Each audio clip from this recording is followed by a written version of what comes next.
What's up mga ka-Big Bites? Giannis binili bahay ni Curry, confirmed na sa Warriors. Pero bago ka sana magpatuloy sa panunood ay huwag mong kalimutang mag-subscribe sa aking YouTube channel. Syempre bago ang lahat ay pag-usapan muna natin ang Game 2 sa pagitan ng Oklahoma City Thunder at Minnesota Timberwolves, as expected ay total domination na naman ang ipapakita ng home team. Mula first quarter pa lang ay kontrolado na talaga nila ang laban, kung hindi ako nagkakamali ay hindi nakakuha ng kalamangan ang Wolves dito, grabe kasi ang energy ng mga fans kaya mas ganado maglaro ang mga players. Lumobo ang kalamangan nila sa third quarter kaya sobrang nahirapan ang Wolves na makabalik pa. Sumubok sila ng isang run sa dulo pero kapos na sa oras kaya naman nakuha na ng OKC ang 2-0 series lead. Dahil naman sa pagkapanalo ni Shai Gilgeous-Alexander ng MVP at nanalo pa sila sa Game 2, binigyan niya ang mga kakampi niya ng mamahaling Rolex relo, may kasama pang mga latest iPhone bilang part ng celebration.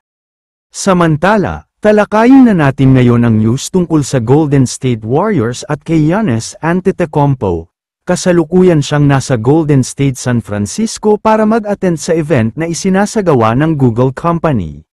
Alam naman nating lahat na matunog talaga ang mga balita na nagsasabing aalis na siya sa Milwaukee Bucks, nag-request na nga daw ng trade ito dahil gusto na niyang lumipat sa ibang team, GSW nga ang isa sa pinaka-main choices niya. Pero ito ang mabigat sa balitang ito, trending kasi ang mga balita na nagsasabing dumiretso daw si Antetokounmpo sa bahay ni na Stephen Curry, at nagkaroon na rin daw ng usapan tungkol sa pagbili nito ng bahay. Nag-offer nga daw si Steph dahil binibenta na niya ang mansyon niya at mukhang nagustuhan naman ni Giannis ang offer. Pero ang pinagtataka naman ng karamihan ay kung bakit bumili ng bahay si Giannis sa San Francisco. Wala pang final na announcement tungkol sa official niyang paglipat, pero kung sa mga simpleng detalye tayo nakabase, mukhang confirmed na nga talaga na maglalaro na siya sa Warriors next season kasama itong si Steph Curry.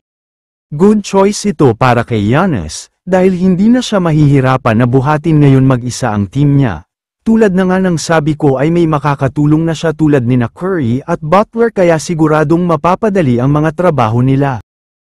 Kaya naman kung kayo ang tatanungin, ano ang masasabi nyo sa balitang ito? I-comment mo naman ang opinion mo tungkol sa tanong na ito. Dito na muna nagtatapos ang video na ito.